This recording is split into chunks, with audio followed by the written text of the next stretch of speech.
ফুলকপি দিয়ে আলু দিয়ে বানাবো শোল মাছ। শোল মাছগুলোকে কেটে ধুয়ে বেছে নিয়েছি, আর এদিকে ফুলকপিগুলোকে কেটে নিয়েছি, আলুও কেটে নিয়েছি, আর আদা আর রসুন নিয়ে নিয়েছি, পেঁয়াজ কুচি নিয়ে নিয়েছি।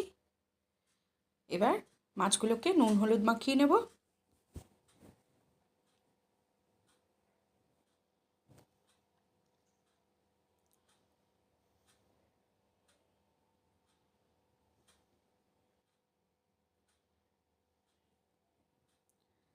আর ওদিকে কড়াইতে তেল গরম দিয়ে দিয়েছি।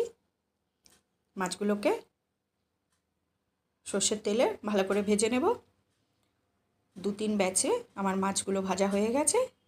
এবার আমি ফুলকপি আর আলুগুলোকে ভালো করে ভেজে নেব।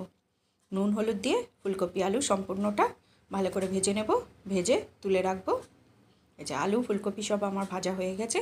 এবার কড়াইতে আবারও সর্ষের তেল দিয়ে জিরে আর শুকনো লঙ্কা ফোড়ন দিয়ে কেটে রাখা পেঁয়াজ কুচিগুলো দিয়ে দেবো। পেঁয়াজ কুচিটা ভালো করে লাল লাল করে ভাজা হয়ে গেলে দিয়ে দেবো টমেটো কুচি। 2টো টমেটো নিয়েছি, টমেটো কুচি আর আদা রসুন বাটা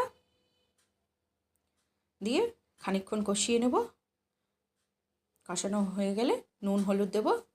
কষাতে কষাতেই নুন হলুদটা দিয়ে দেবো। নুনটা দিলে টমেটোটা তাড়াতাড়ি নরম হয়ে যাবে এবং ভাজাও হয়ে যাবে। এবার এটা একটু কষিয়ে নিয়ে তারপরে আমি এর মধ্যে দিয়ে দেবো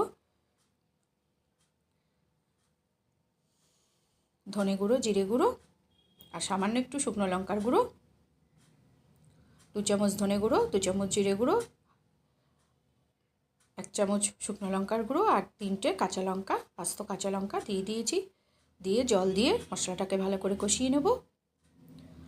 ভালো করে কষানো হয়ে গেলে মশলাটা কষানো হয়ে গেলে আমি এর মধ্যে গরম জল দিয়ে দেবো। ইলেকট্রিক কেটলিতে জল গরম করে রেখেছিলাম, গরম জলটা দিয়ে দেবো। গরম জল ফুটে উঠলে আলু আর ফুলকপিগুলো দিয়ে দেবো, দিয়ে খানিকক্ষণ ফুটিয়ে নেব। আলু ফুলকপিটা ভালো করে সেদ্ধ হয়ে গেলে তারপরে আমি ভেজে রাখা মাছগুলো দিয়ে দেবো।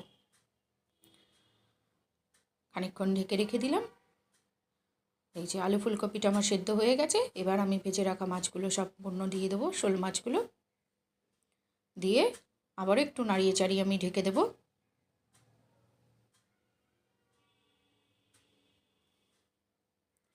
খানিকক্ষণ ঢেকে রেখেছিলাম। এবার মাছের ঝোলটা আমার রেডি।